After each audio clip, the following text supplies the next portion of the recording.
after you found out your dad was killed, just and you found out, I guess, that he was murdered. I mean, what were some of the emotions that you went through at first, and how did you sort of start dealing with that? Really, the first emotion was I didn't think it was real, just because it's not like really first thing whenever he went missing. I remember calling Miss Tiffany and telling her he's missing and thinking of all the possibilities, but murder was not one of them. I was thinking maybe he was just in a car wreck, or he was sitting on a bench and his car broke down and he had no way to contact us. So murder wasn't even in my thought at all. And then finding that out whenever the police came and told us he was deceased, that's when it really hit me. And I was like, well, my dad's gone. I just can't believe that he would get shot and killed, and for just sitting in a park, minding his own business, writing in his journal. So it was hard. The next couple of weeks just felt like a dream, because every time I would think, oh, my dad's on his way home, I would have dreams about him too, just like dreaming he would be there but not there.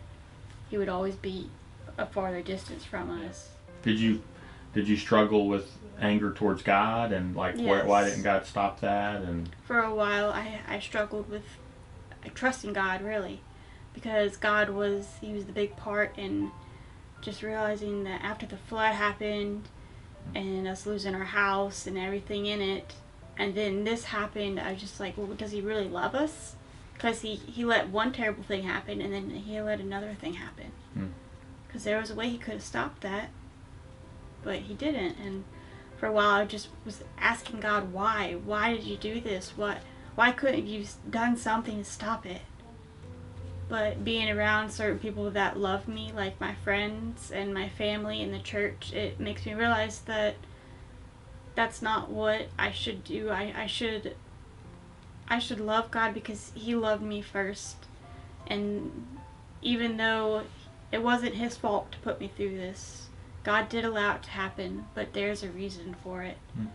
I don't know what it is. I don't know why he took my dad, but there's a reason for that, and he wants us to learn from our trials and tribulations. He wants us to learn from our mistakes and learn from bad things that happen. I remember when it happened, I was crying out to God in my room saying, why couldn't you take me? Or why couldn't you take our dog? Because I felt like he took someone so important. Why couldn't he take something that wasn't as important? Yeah. Especially our dog. Like, none of us really like our dog that much. But I was just so mad. I was like, why couldn't you take something that we didn't care about? Yeah. Would you mind reading what you wrote? And Sure. Because of what you did, my dad has missed out on a lot of things that dads are important for. You took an innocent man's life just because you need some money. My dad was a caring person who always brightened everyone's day. He would have given you what you needed if you asked. My dad is no longer here because of the evil thing you've done. He missed me and Luke graduating high school and Amelia's wedding. On December 14th, 2020, that was the hearing where you could have taken the plea deal of 30 years, but last minute you made the decision to deny it. So now we have to wait for trial. Also, that was my 22nd birthday and my dad wasn't there to celebrate with me. I can't celebrate Father's Day anymore or be very thankful at Thanksgiving, and Christmas is different too. My dad was the definition of a wonderful father figure. He would come to our baseball games and cheer us on, and even support us on stage at CYT, whether we were a main character or even in the chorus. Now, my dad can't walk me down the aisle or even be there when I have kids. He won't even get to watch my nephews Deacon and Alden grow up. He was a light in our family, and because of the selfish thing you've done, you dimmed our light.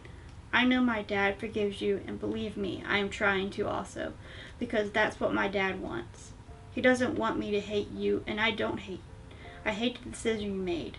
I hope one day I can hear the words, "I'm sorry," come out of your mouth to give me some kind of closure, which I know is a long shot, but that will make me one step closer to forgiving you.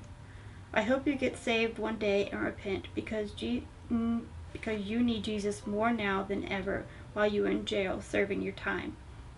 One more thing. You may think we have less faith now, But we have even more faith in God now than we ever had and you can't take that away. Daddy, I missed you, but I'm glad you are God's good and faithful servant. Wow. What do you hope your words do in his... I hope they impact him. Yeah. I hope I get a I'm sorry from him, which I know won't be for a while. But I do hope that one day he will apologize. And I do hope he gets saved, because I don't want him to go to hell. I know that's what most people want. If their dad was murdered, they want the person to go to hell, but I don't want that. I want him to go to heaven. I want to be able to be in heaven and say, you may have killed my father, but because you repented, you are here with us.